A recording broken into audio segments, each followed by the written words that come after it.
सम्पूर्णमा नमस्कार। म प्रेन्सा रेग्मी गण्डकी बोर्डिङ स्कुलमा कक्षा 7 मा पढिरहेकी छु। अहिले मैले भगवान कोइरालाज्यूले लेख्नु भएको हृदय पुस्तक पढ्दैछु र साथसाथै fictional book the old man and the sea भन्ने किताब पनि पढिरहेकी छु। हृदय पुस्तक चाहिँ म अलि बीचतिर आउँदैछु र त्यहाँ मैले अहिले पढिरहेको छु हाल। त्यहाँ भित्र चाहिँ भगवान कोइरालाले आफ्नो जीवनको बारेमा, आफ्नो यात्राको बारेमा कार्डियोलोजिस्ट भएर उहाँले बाल्यकालदेखि अहिलेसम्म आउँदा के गर्नु भएको छ भन्ने विविध कुराहरूको बारेमा लेख्नु भएको छ। त्यो पुस्तक पढेर मैले अरूको दृष्टिकोणबाट पनि कस्तो देखिँदो रहेछ संसार, अरूको यात्रा कस्तो हुँदो रहेछ, आफूले पनि पछि गएर के गर्नुपर्छ भन्ने कुराहरू धेरै लेसन्सहरू पनि सिकेकी छु र त्यसलाई आफ्नो जीवनमा पनि ल्याउने नै छु, व्यावहारिक रूपमा पनि त्यसलाई देखाउने नै छु र त्यहाँबाट मैले अन्य कुराहरू पनि सिकेकी छु। त्यो कुरालाई अरूसँग पनि, साथीभाइहरूसँग पनि मैले सेयर गर्छु र त्यहाँबाट आफूले जीवनमा सिक्नुपर्ने धेरै भोगाइहरूका बारेमा पनि, ज्ञानहरूका बारेमा पनि मैले ज्ञान पाएकी छु। धन्यवाद। हजुरको स्कुलमा अथवा हजुरको कम्युनिटीमा यो पुस्तकालयको एक्सेस हजुरलाई कस्तो छ?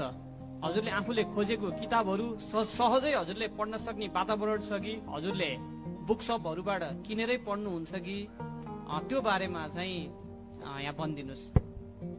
मेरो आफ्नै टोलमा, समाजमा चाहिँ पुस्तकालयको लागि त्यस्तो राम्रो एक्सेस छैन वा भनौँ लाइब्रेरी छैन। तर अलिकति बाहिर बजारमा गएर किन्ने हो भने चाहिँ राम्रो एक्सेस पाउँछु मैले। घरमै परिवारले पनि मैले खोजेको बुकहरू उहाँहरूले ल्याइदिनुहुन्छ, किनिदिनुहुन्छ, मैले त्यहाँबाट पनि पढ्छु। घरमा थुप्रै किताबहरू छन्, ती किताबहरूबाट पनि मैले ज्ञान लिन्छु र साथसाथै मैले अहिले मोबाइलको थ्रु पनि, टेक्नोलोजीको थ्रु पनि, प्रविधिबाट पनि पुस्तकहरूको बारेमा धेरै ज्ञान प्राप्त गरिरहेकी हुन्छु। इन्टरनेटबाट पनि मैले पुस्तकहरू पढिरहेकी हुन्छु किनभने घर नजिकै त्यस्तो पुस्तकालय छैन। तर मेरो विद्यालयमा भने पुस्तकालयको सुविधा एकदमै राम्रो छ। त्यहाँ मैले विभिन्न सबै विधाहरूका पुस्तकहरू पाउँछु। आफूले खोजेका, चाहेका, पढ्न मन लागेका जुनसुकै पुस्तकहरू त्यहाँ गएर लिन पनि सक्छु, त्यही गएर पढ्न पनि सक्छु। त्यसैले मेरो विद्यालयमा पुस्तकहरूको लागि एकदमै ठुलो सुविधा छ। घरमा पनि बुबा आमाहरूले मेरो लागि पुस्तकहरू ल्याइदिनुहुन्छ, मैले भन्ने बित्तिकै पनि पुस्तकहरू ल्याइदिन्छ। त्यसरी चाहिँ मैले पुस्तकहरू पढिरहेकी छु। धन्यवाद। यति सानो यङ एजदेखि नै हजुरले चाहिँ आफूलाई एउटा गुड रिडरको रूपमा, असल पाठकको रूपमा चाहिँ एउटा रिडिङ कल्चर आफूमा डेभलप गरिराख्नु भएको छ र यही बानी, यही चाहिँ संस्कृति अरू साथीहरूलाई, अरू सबै साथीहरूलाई चाहिँ एउटा गुड रिडर बन्नका लागि के कस्तो सजेसन हजुरहरूले दिन चाहनुहुन्छ? धन्यवाद। मेरो विचारमा चाहिँ आफूले कुनै पनि ज्ञान प्राप्त गर्यो भने त्यो ज्ञान आफूसँग मात्र सीमित राख्नको लागि हुँदैन। आफूसँग भएको ज्ञान अरूलाई पनि प्रदान गर्नुपर्छ र साथीहरूसँग चाहिँ अहिलेको किशोर अवस्थामा मानिसहरू आफ्ना साथीहरूसँग सबैभन्दा धेरै नजिक हुन्छन्। शिक्षकहरू, अभिभावक, परिवारसँग भन्दा पनि साथीहरूसँग एकदमै क्लोज हुन्छन्। त्यसैले यो पढ्ने बानीको विकास गर्नमा चाहिँ साथीहरूको भूमिका एकदमै ठुलो हुन्छ भन्ने मलाई लाग्छ र त्यसको लागि जसले पढ्नुहुन्छ, जोसँग पढ्ने बानी छ, उहाँहरूले आफ्नो साथीहरूलाई पनि पढ्ने बानी सिकाउनु पर्छ। किन भन्दा साथीहरूले सिकाए जसरी अरू कसैले सिकाउँदा उहाँहरूलाई नलाग्न सक्छ। किनकि साथीहरूसँग भएपछि, नजिकको मान्छेले भनेपछि के रहेछ त भन्ने कुरा एउटा जिज्ञासा पनि जाग्छ र अरू साथीहरूलाई पनि बुक पढ्ने बानी अब यसको चाहिँ विकास गर्नुपर्छ है जस्तो लाग्न सक्छ। त्यसैले म आफ्नो सक्दो प्रयास गर्छु। सबैको इच्छा, रुचिहरू भिन्न भिन्न हुन सक्छ। अरू भिन्न विधाहरूका पुस्तकहरू भिन्न मानिसहरूलाई मन पर्न सक्छ। साथीको रूपले साथीको भूमिका के हुन्छ भन्दाखेरि आफ्नो साथीलाई पढ्ने बानीको विकास गराउन, किनभने पढ्ने बानीले आफ्नो पनि त विकास गराउँछ, आफूलाई धेरै फाइदा दिन्छ। त्यसैले आफ्नो साथीको भलाइको लागि पनि र साथसाथै आफ्नो भलाइको लागि पनि, किनकि हामीले पुस्तकबाट हामीले ज्ञान प्राप्त गर्यौँ भने हामीले साथीहरूसँग बोल्छौँ, साथीहरूसँग पनि त्यो ज्ञान जान्छ। त्यसरी एक आपसमा ज्ञान साटासाट हुन्छ र अरू बेला गफ गर्ने बेलामा पनि, हाँसो ठट्टा गर्ने बेलामा पनि त्यो पुस्तकको कुरा बिचमा ल्याइयो भने, रमाइलो तरिकाले ल्याइयो भने अरूलाई पनि त्यो जिज्ञासा जाग्छ र जिज्ञासा जागेपछि उहाँहरूले पनि बुक पढ्नुहुन्छ। त्यसरी साथीको भूमिका एकदमै ठुलो हुन्छ जस्तो मलाई लाग्छ। अनि म आफ्नो साथीहरूलाई सक्दो प्रयास गर्छु बुकहरू पढ्नका लागि, बानी बसाउनका लागि। सुरुमा आफूलाई मनपर्ने बुकहरूदेखि लिएर आफूलाई चाहिने बुकहरू पढ्नुपर्छ र कहिले कहिले चाहियो भने सजेसन्स पनि दिने गर्छु। मेरा साथीहरूले मलाई पनि दिनुहुन्छ। त्यसरी एक आपसमा हामीले ज्ञान साटासाट गर्छौँ र हजुरहरूले पनि आफ्नो साथीहरूमा, आफ्नो ग्रुपमा यस्तो बानी चाहिँ बनाउनुपर्छ जस्तो मलाई लाग्छ। धन्यवाद। हजुरहरू त यहाँ सबैजना स्टुडेन्ट हुनुहुन्छ, हजुरहरूलाई त अन्य पढाइको प्रेसर, एक्जामको प्रेसरहरू पनि हुन्छ। आफ्नो टेक्स्ट बुक भन्दा बाहिरको अरू बुकहरू पढ्नको लागि टाइम म्यानेजमेन्ट चाहिँ हजुरहरूले कसरी गर्नुहुन्छ? धन्यवाद। मलाई के लाग्छ भन्दाखेरि जब आफूले कुनै चिजको अठोट गरिन्छ तब जुनैसुकै समस्या आए पनि हामीले त्यो कुरा गरेर नै छाड्छौँ। त्यसरी नै हामीले यो पुस्तक पढेर भ्याउने अठोट गर्यो भने चाहिँ पक्कै पनि त्यो पुस्तक पढ्ने टाइम हामीले निकाल्न नै सक्छौँ। मैले पनि आफ्नो स्कुलको एजुकेसन बाहिर पनि त्यो किताबलाई पढ्ने प्रयास गर्छु र जति बेला पनि खाली समय हुन्छ, जस्तो घरबाट स्कुल जाँदा बसमा पनि त्यो किताब पढिरहेकै नै हुन्छु।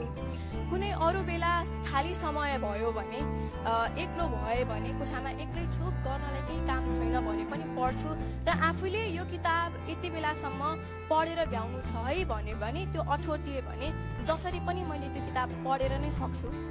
त्यसरी मैले किताबहरू पढ्छु। र अर्को कुरा, मलाई यो चार्टर्सहरू, घोषणा पत्रहरू पढ्न एकदमै मनपर्छ। साथै साथै फिक्सनल बुक्सहरू भन्दा पनि फिलोसफिजहरू र बायोग्राफीहरू त्यस्तो पढ्नको लागि मलाई एकदमै रुचि लाग्छ। किन भन्दाखेरि त्यो कुरा, त्यहाँबाट सिकेको कुरा मेरो जीवनको जुनसुकै मोडमा आएर पनि काम लाग्छ। मैले अरूलाई केही भन्न पर्यो, कुनै कार्यक्रममा जान पर्यो भने पनि त्यहाँबाट पाएको ज्ञानहरू जुन हुन्छ मलाई एकदमै काम लाग्छ। रिसर्च पेपरहरूबाट पनि मैले समाजको सत्यलाई जान्छु। रिसर्च गरेर जुन सांसदहरूले बनाएर लेखेर राख्नुहुन्छ, रिसर्चहरू विभिन्न टपिकहरूमा रिसर्च गर्नुहुन्छ, त्यो रिसर्च पेपरहरू पनि मैले पाएको थिएँ र त्यसलाई पनि मैले हेरेको थिएँ। मेरो कोर्समा पनि घोषणा पत्रहरू, संयुक्त राष्ट्र सङ्घको घोषणा पत्र, सागको घोषणा पत्र, त्यस्ता कुराहरू मेरा कोर्समा पनि छन् र त्यो कोर्समा पनि भएको कारणले मेरो जीवनको हरेक मोडमा आएर काम लाग्छ। त्यसलाई मैले पढ्नै पर्छ भनेर एउटा इम्पोर्टेन्ट मेरो लाइफको एउटा पार्ट नै बनाएको छु। एउटा पार्ट बनाइसकेपछि चाहिँ यसलाई मैले जसरी नै गर्नुपर्छ, मलाई काम लाग्छ भनेपछि दिनचर्या हुन्छ नि, हो त्यो दिनचर्यामा हामीले बिहान उठेर मुख धुने सबैले गर्नुहुन्छ। त्यसरी नै मैले पनि बुक पढ्ने गर्नु नै पर्छ है भनेर त्यसलाई आफ्नो दिनचर्या बनाएको छु र त्यसरी मलाई समय पुग्छ, सधैँ पुग्छ र मैले बुकहरू यसरी पढ्दै आएको छु। धन्यवाद। हजुरहरूलाई चाहिँ कस्तो बुक पढ्न बढी हजुर इन्ट्रेस्टेड हुनुहुन्छ? जस्तो fiction, non fiction, history, culture, biography. र हजुरको जुन यो पढ्ने बानी छ, यो बानीले गर्दाखेरि मेरो लाइफमा कस्तो खालको चाहिँ चेन्ज आयो भन्ने हजुरहरूले महसुस गर्नुभएको छ? धन्यवाद। यसमा चाहिँ म नेपालको शिक्षा नीतिको हल्का कुरा जोड्न चाहन्छु। जोन डेवीले भनेका थिए, शिक्षा जीवनका लागि हुनुपर्छ, शिक्षाका लागि जीवन होइन। जस्तो हामीले पढ्न त पढ्छौँ, तर त्यो पढ्ने कुरा हाम्रो जीवनमा लागु पनि हुनुपर्छ, हाम्रो जीवनलाई काम पनि लाग्नुपर्छ। पढ्नु भएको छ तर त्यो किन पढेको, के का लागि पढेको, त्यो पढेर हामीले के पायौँ भनेर यदि हामीसँग उत्तर छैन भने त्यो पढेको व्यर्थ हो जस्तो लाग्छ। जीवनभरि पढेको छ, पढेको मात्र छ, तर त्यसको उपयोग हाम्रो जीवनमा छँदै छैन भने त्यो पढेको मलाई व्यर्थ नै लाग्छ। साथसाथै हाम्रो शिक्षा नीतिमा भने चितुवालाई पौडी खेल्न, माछालाई बाटोमा हिँड्न सिकाउँदैछ।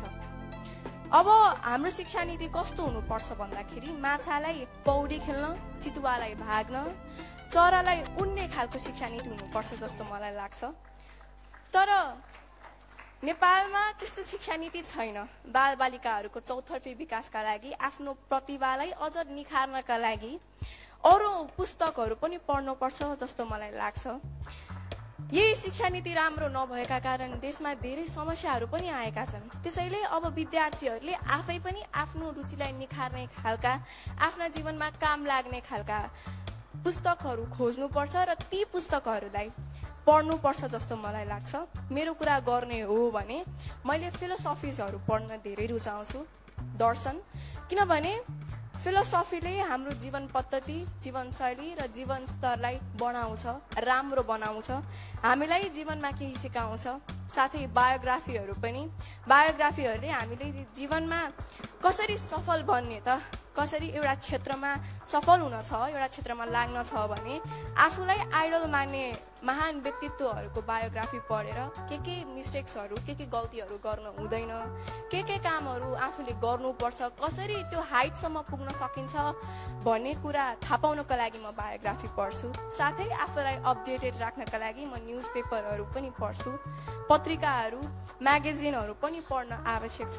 त्यसै गरी मैले अघि पनि भने रिसर्च पेपर्सहरू जसले हाम्रो समाजको सत्य देखाउँछ, समाजमा के भइरहेका छन् भन्ने कुरा पनि देखाउँछ। अहिले हाल मैले महिलाहरूमाथि लगाएका संस्कारहरू र ती संस्कारहरूका उत्पत्तिका कारणहरू भन्ने रिसर्च पढ्दैछु। त्यो मैले यसो हेरेकी मात्र थिएँ, त्यसमा महिलाहरूको सशक्तिकरण कसरी गर्न सकिन्छ भन्ने कुरामा मलाई अहिले ज्ञान प्राप्त हुँदैछ। त्यो चाहिँ धेरै पिएचडी गर्नुभएका व्यक्तिहरूले, सांसदहरूले लेख्नु भएको, उहाँहरूको दृष्टिकोण पनि म जुन हाइटमा छैन त्यो हाइटमा पुग्नुभएका व्यक्तिहरूले लेख्नुभएका कुराहरू बुझेर अब यहाँसम्म चाहिँ कसरी जान सकिन्छ त, समाजमा यो समस्या छ, यसलाई कसरी समाधान गर्न सकिन्छ भन्ने ज्ञान मैले प्राप्त गर्छु। मलाई त्यस्ता पुस्तकहरू मनपर्छ। साथै साहित्य पनि, साहित्य समाजको ऐना हो, साहित्यले समाजको सत्यता देखाउँछ, त्यो पनि रमाइलो तरिकाले। त्यसैले साहित्यबाट पनि समाज कस्तो छ भनेर बुझ्न सकिन्छ। त्यसरी मैले समाजलाई बुझ्ने र आफूलाई समाजको लागि योग्य बनाउने, समाजमा केही राम्रो गर्न सक्ने खालको आफूमा त्यो योग्यता बनाउनका लागि मैले त्यस्ता पुस्तकहरू पढ्छु। पुस्तक चाहिँ दुई कारणका लागि पढिन्छ जस्तो मलाई लाग्छ। एउटा हो सुपरमेसी अफ माइन्ड र हायर मेन्टल फङ्सनको लागि। सुपरमेसी अफ माइन्ड भनेको चाहिँ संसारमा सबैभन्दा उच्च स्तरको सोच्ने, सबैभन्दा राम्रो सोच्ने, जहाँ साधारण मानिसहरूको सोच सकिन्छ त्यहाँबाट आफ्नो सोचलाई आरम्भ गर्ने हो, त्यसको लागि पुस्तक पढिन्छ। र अर्को हायर मेन्टल फङ्सनको लागि, जसको अर्थ आफ्नो दिमागलाई अझ निखार्नका लागि, अझ राम्रो बनाउनका लागि, विभिन्न क्षेत्रहरूमा आफूलाई एक्सपर्ट बनाउनका लागि पुस्तक पढिन्छ। म त्यो कारणको लागि पुस्तक पढ्छु। र धेरैजनाहरूले मनोरञ्जनको स्रोत पनि मान्नुहुन्छ पुस्तकलाई, फिक्सनहरूका कथाहरू पढेर पनि, साहित्यहरू पढेर मनोरञ्जनको स्रोत मानिनुहुन्छ। मलाई पनि साहित्यमा सिनेमा पनि पर्छ, मुभीहरू पनि पर्छ, मनोरञ्जन र ज्ञान दुवैका लागि म त्यहाँ पनि राम्रा चलचित्रहरू हेर्ने गर्छु। बुकहरूमा पनि म यिनै कारणहरूका लागि नै बुक पढ्छु र यस्ता फिलोसफीका, बायोग्राफीहरूका र हामीलाई जीवनमा उपयोग हुने सेल्फ हेल्पका पुस्तकहरू पढ्न बढी रुचाउँछु। धन्यवाद। अब हामी यो सेसनको अन्त्यतिर आइपुगेका छौँ र त्यसभन्दा अगाडि चाहिँ हाम्रो पाठकहरूलाई, हाम्रो दर्शक दीर्घबाट केही प्रश्नहरू छ भने म बढीमा 2वटा क्वेसन मात्रै म लिन्छु। प्रश्न छ भने 2जनाले चाहिँ हात उठाइदिनु होला। 2जना प्रश्नकर्ता हामीले पाइसकेका छौँ।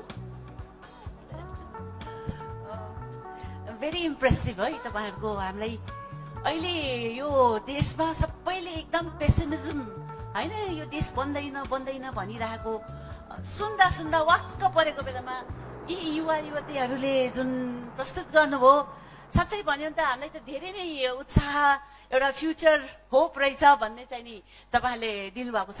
खालि यति मात्रै म भन्न चाहन्छु तपाईँहरूलाई, तपाईँ पोखरामा पढिरहेका छौँ र पोखरामा इन्टरनेसनल टुरिस्टहरू आउँछ है। टुरिज्म र तपाईँहरूको विज्ञान या तपाईँको ज्ञानमा के तपाईँले असर परेको देख्नुहुन्छ? किनभने मैले के बुझ्छु भन्दाखेरि विश्वका एकदम ठुल्ठुला नेताहरू, विज्ञहरू, उनीहरू आफै नआए पनि उसका छोराछोरीहरू ब्याकप्याकरको रूपमा आइरहेको हुन्छ र तिनीहरूसँग तपाईँहरूले कहिले इन्टरेक्सन गर्नु भएको छ कि छैन? यो एउटा मैले सोध्न मन छ।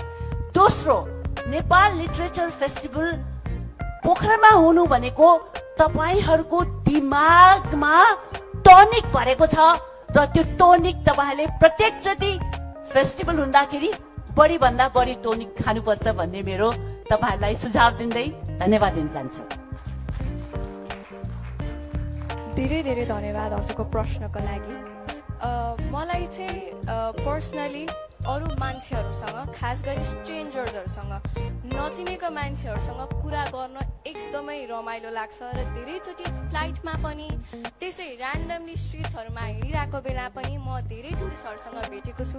उहाँहरूसँग म इन्टरेक्सन गर्छु अनि मलाई त्यो इन्टरेक्सन गर्न गफ गर्न एकदमै रमाइलो लाग्छ। किन भन्दा मलाई के लाग्छ भन्दाखेरि उहाँहरूको संस्कृति र हाम्रो संस्कृति बेग्लै छ। हामीसँग नभएको कुरा उहाँहरूसँग छ, उहाँहरूसँग नभएको कुरा हामीहरूसँग छ। हामी सांस्कृतिक रूपमा, प्राकृतिक रूपमा, प्राकृतिक सुन्दरताको रूपमा हामी धनी छौँ। यसरी आफ्नो देशको बारेमा एउटा स्ट्रेन्जरलाई 7 समुद्र पारबाट आएको एउटा टुरिस्टलाई आफ्नो देशको बारेमा गर्व गरेर भन्न पाउँदा म एकदमै खुसी महसुस गर्छु र आफ्नो संस्कृतिको बारेमा उहाँहरूलाई धेरै कुरा सिकाउँछु पनि। उहाँलाई थाहा नै नभएको कुराहरू पनि उहाँलाई जानकारी दिँदा म आफू पनि एकचोटि सोध्छु, विचार गर्छु म कस्तो राम्रो देशमा जन्मिएछु, कस्तो राम्रो सहरमा जन्मिएछु, मेरो वातावरण कस्तो राम्रो रहेछ। मैले एउटा कुरा चाहिँ सधैँ रियलाइज गर्छु टुरिस्टहरूसँग कुरा गर्दा, सधैँ बिहान उठ्दा मैले माछा पुछ्रे देख्छु, राम्रो हिमालको दृश्य देख्छु। उहाँहरूलाई त्यही कुरा हेर्दा कति अचम्म लाग्छ, कति नौलो लाग्छ। मैले बिहान उठ्ने बित्तिकै त्यही देख्छु। त्यसैले मलाई आफू भाग्यमानी छु जस्तो पनि लाग्छ। र हामीसँग नभएको कुरा उहाँ जस्तै वेस्टर्न कन्ट्रिजहरूबाट आउनुभएको छ भने, विकसित देशहरूबाट हुनुहुन्छ भने उहाँहरूको देशको सिस्टमको बारेमा मलाई बताउनुहुन्छ अनि मलाई पनि मैले एउटा बालिकाको रूपमा वा देशको नागरिकको हैसियतले के गर्नुपर्छ त भन्ने कुराको मलाई बोध हुन्छ। त्यसरी आफ्नै लोकालिटीको मान्छेसँग कुरा गर्नुभन्दा पनि बाहिरको नचिनेको छुट्टै संस्कृतिको मान्छेसँग कुरा गर्दा धेरै कुराहरू साटासाट गरे जस्तो, उहाँहरूबाट धेरै ज्ञान प्राप्त गरे जस्तो र मैले धेरै कुरा सिक्नुपर्छ र यो एप्लिकेबल छ। पछि गएर मैले आफ्नो जीवनमा यसलाई ल्याउँछु र आफूले पनि जीवनमा सुधार गर्नुपर्ने कुराहरू पाउँछु उहाँहरूबाट। त्यसैले यो कारणले मलाई रमाइलो पनि लाग्छ उहाँहरूसँग इन्टरेक्सन गर्न। नेपाली भन्दा पनि आफ्नै समाजको मानिसहरू भन्दा पनि उहाँहरूसँग त छुट्टै ज्ञान हुन्छ नि त। उहाँहरू छुट्टै परिवेशमा हुर्किनु भयो, उहाँहरूको दृष्टिकोण हेर्दा पनि मलाई अत्यन्तै रमाइलो लाग्छ र म सधैँ मौका पाएँ भने टुरिस्टहरूसँग कुरा गरिहाल्छु। धन्यवाद।